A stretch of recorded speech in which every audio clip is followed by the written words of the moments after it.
자, 이 화폐 경제의 수축과 팽창이 그럼 여러분들의 자산을 투자하는 데 있어서 어떤 연관관계가 있는지가 이제 중요하죠. 굉장히 긴밀한 연관관계가 있습니다. 어떤 관계가 있을까요? 그러니까 간단하게 설명드릴게요. 팽창을 시킨다는 거는 중앙은행이 돈을 찍어서 시중에다가 돈을 퍼뜨리는 거예요. 그 수축이라는 거 뭐냐? 이게 잠깐적으로 시중에 이게 인플레이션이 이게 너무 심각한 상태가 되면 지금처럼 이게 시중에 있는 화폐를 걷어들여야 돼요. 이게 이걸 유동성 흡수라고 해요. 유동성 흡수. 유동성을 갖다 흡수를 한다고 해요. 똑똑한 말로. 그럼 시중에 있는 돈을 갖다가 어떻게 해요? 다 중앙은행으로 다 긁어와요.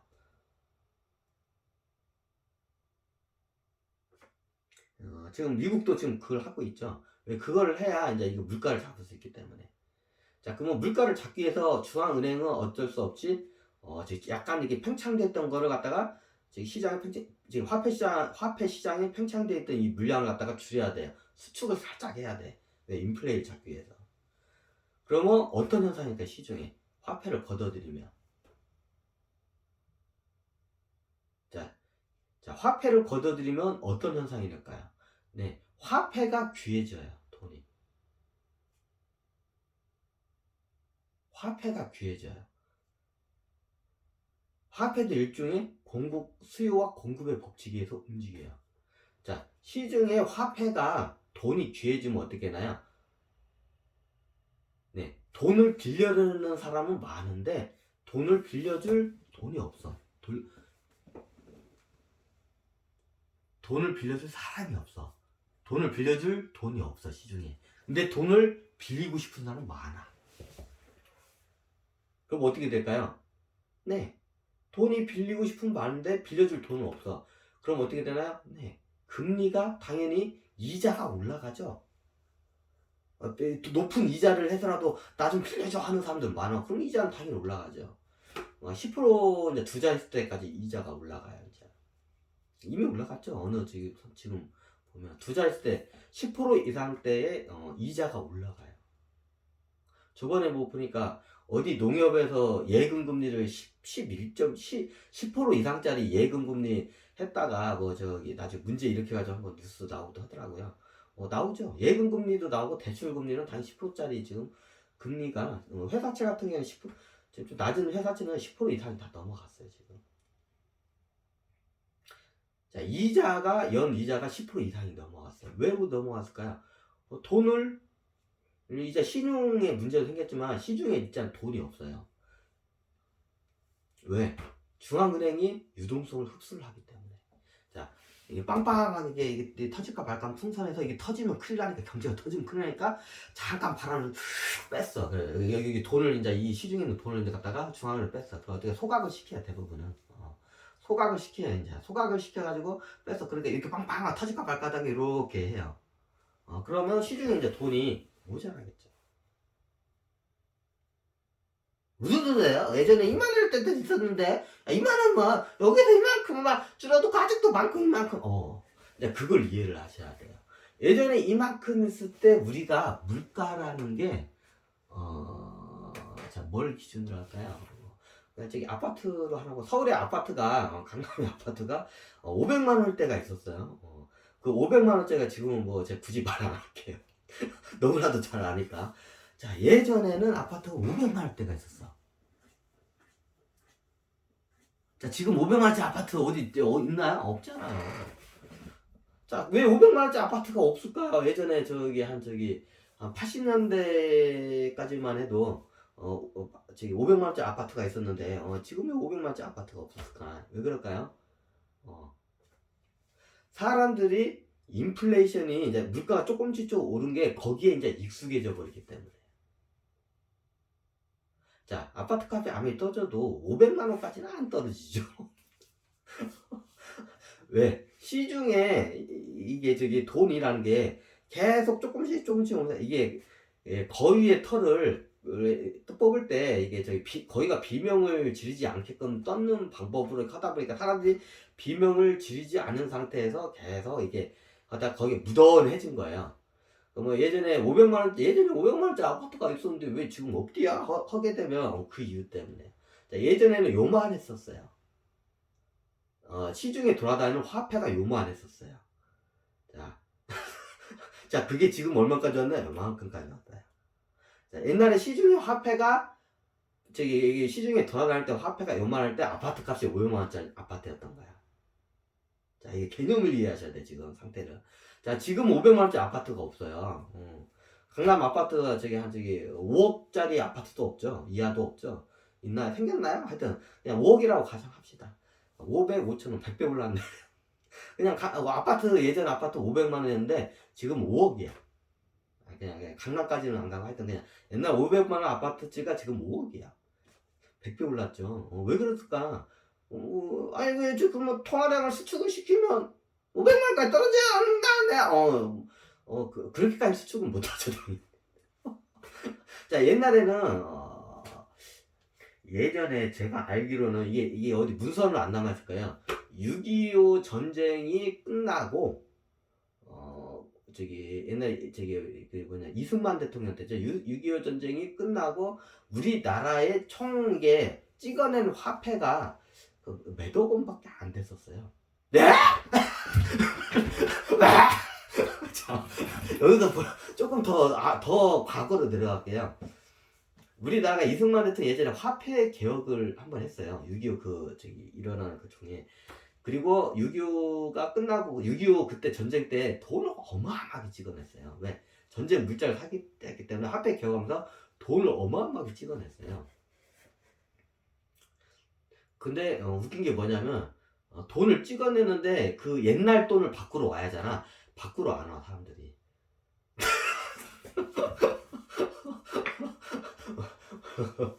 그건 나중에 설명드릴게요. 그래가지고 마음대로 찍어낼 수 있었던 거예요. 그럼 옛날 돈 갖고 있는 사람들은 다 시조각됐어 못 바꾸니까. 그 시기가 지나면 화폐개혁 시기가 지나면 안 바꿔줘. 그 법적으로 다 되기 때문에. 왜? 문제가 있는 돈이기 때문에 못 바꾸는 거야. 그 박정희 대통령 이것도 한번 써먹으려 하다가 못 써먹었어. 이승만 때 한번 당해가지고 우리나라는 현금 부자들 그때 한번 당해가지고 그 다음부터는 우리나라 돈으로 쟁여놓지를 않아요. 자 다시 이제 원론적으로 하면서 더 과거로 우리의 역사를 갈게요. 이게 기록에는 안 남았어요. 옛날에 우리나라 화폐 돈이 이게 원화 전이었다가 원화였다 이게 바뀌어요. 근데 그 당시에 이승만 대통령 때 이 양반이 찍어낸 돈이 그때 겁나 너무 많이 찍어서 나라가 망할지도 모른다고 막 이승만 정권이 굉장히 가슴을 졸이고 있었어요. 그 당시에 화폐 개혁을 하고 찍어낸 돈이 그 당시에 1억이 약간 넘었을 거예요. 네?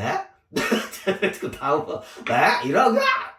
그 1억이야? 뭐 요즘 1억은 돈도 아닌데요. 1억이야? 네. 이승만 대통령 때 그때 이승만 대통령하고 그때 이승만 정권에서 뭔 생각이 이러다 우리나라 망하는 거 아니냐. 돈을 너무 많이 찍어내가지고 이승만 대통령 때 이거 기록 안 남아있어. 이거 다 실화인데 기록을 다 지워요. 이게 나중에 후대 알면 이게 큰 문제가 생기기 때문에 그래요. 그때 이승만 대통령이 화폐 개혁을 하고 6.25 전쟁 때 전쟁 물자를 하고 이게 경제를 돌리기 위해서 돈을 어마어마하게 군인도 월급도 줘야 하니까 어디서 세금을 거칠 일이 없잖아. 전쟁 중에 세금을 어디서 거둘 데가 없잖아. 그러니까 어떻게 해요? 이승만 정부 때 6.25 전쟁 때 돈을 겁나게 화폐 개혁해가지고 돈을 겁나게 찍어냈어요. 그 당시 이승만 대통령이 이승만 정권에서 뭐라고 얘기했냐면 우리 대한민국이 돈을 너무 많이 찍어서 우리 지금 6.25로 한번 망하고 돈 폭탄으로 한번 망할 수도 있다. 그 정도로 우려할 정도로 너무 많이 찍어냈었어요. 그게 얼마예요? 지금 돈은 1억 원 정도. 1억 원이 약간 넘었나 안 넘었나 그래. 그때 이승만 대통령 때 어떤 이게 다 이게 기밀 문서기 때문에 이거 국정원에도 이거 없어 이런 자리는 다 나중에 이거 소각을 해요. 이게 그 당시에 이승만 대통령이나 그 경제 뭐 장관이나 그 부처 사람들 있잖아. 그 저기 수장급들 있잖아. 수장급들이나 이제 저기 한국은행 뭐 총장이나 이렇게 다 모여가지고 그때 한 말이 뭐냐면 이러다가 이게 이제 하도 이 화폐를 많이 찍어내가지고 이러다가 우리 대한민국 망하겠다고 이게 자기네도 막 겁나는 거야. 화폐를 너무 많이 찍는데 그걸 속였지 당연히 너무 많이 찍은지를. 그건 기밀 문서지. 기밀이지 이제. 이게 찍어가 너무 찍어가지고 야 우리 이거 다 망하는 거야. 이거 그 외국 외환 시장이나 저기 뭐 상인들이나 여기 사채 시장 여기 은행들이 알면 이거 난리 날 일인데 이거 얘네들이 알면 안 돼. 우리가 돈을 이렇게 많이 찍어낸 거를 들키면 안 돼. 그걸 꽁꽁 그걸 해가지고 기밀 문서로 이렇게 하다가 나중에 다 파기를 시켜요. 그런 거 후대에 그게 알려지면 굉장히 큰 안 좋은 부정적인 파급 효과가 올 것 같은 문서는 어느 정도 때가 되면 다 그냥 소각을 해요. 자, 그 당시에 이승만 대통령 때, 6.25 때, 자, 재밌는 얘기할게요. 돈을 겁나게 찍었어. 그리고 이 돈 많이 찍어낸 걸 들키지 않게 해서 굉장히 기밀 상황으로 이걸 했었어, 이승만 대통령 때. 근데 이승만 대통령도 그러고, 이분도 그러고, 저기 한국은행 총장 두고, 가슴을 좋아하면서, 야, 이게 소문이 퍼지면 우리나라 그 대한민국 경제 완전히 지금 6.25 전쟁통에다가 지금 이거 완전히 이거 돈도 완전히 휴지쪽 같은 난리가 난다. 이거 들키면 안 된다. 그 정도로 했어요. 그래가지고 어떻게 하냐. 돈은 필요하니까 막 찍어대. 전쟁 물자나 여러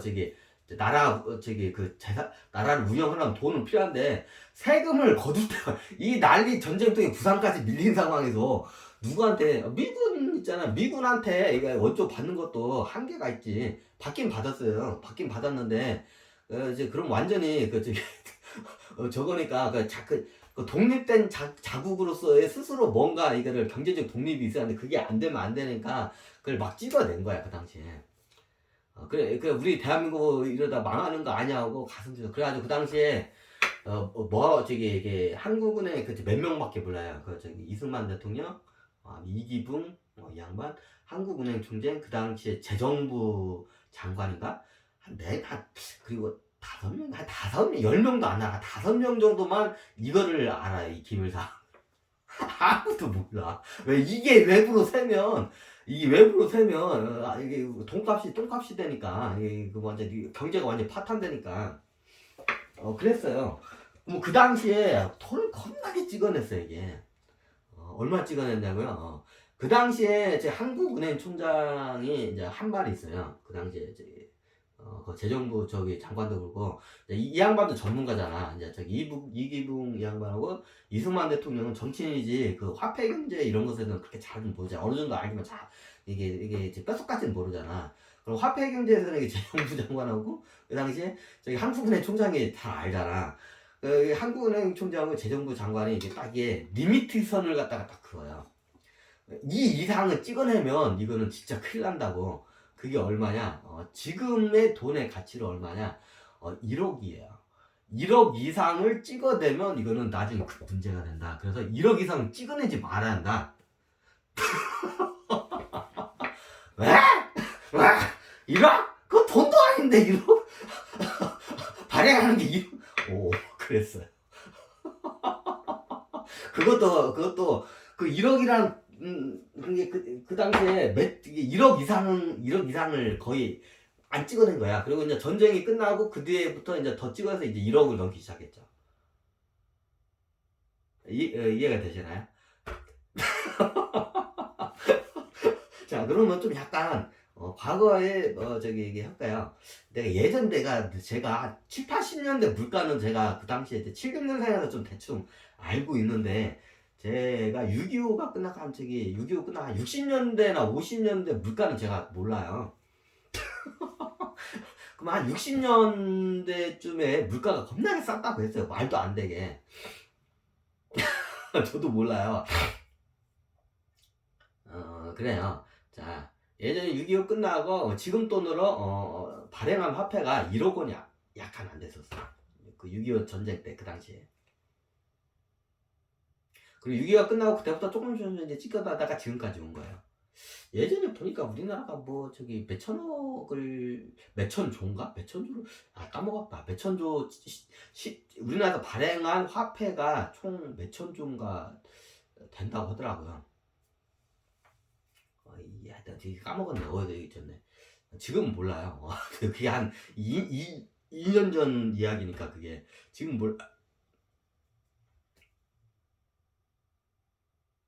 자, 여기서 다 원론적으로 이제 감이 잡히시나요?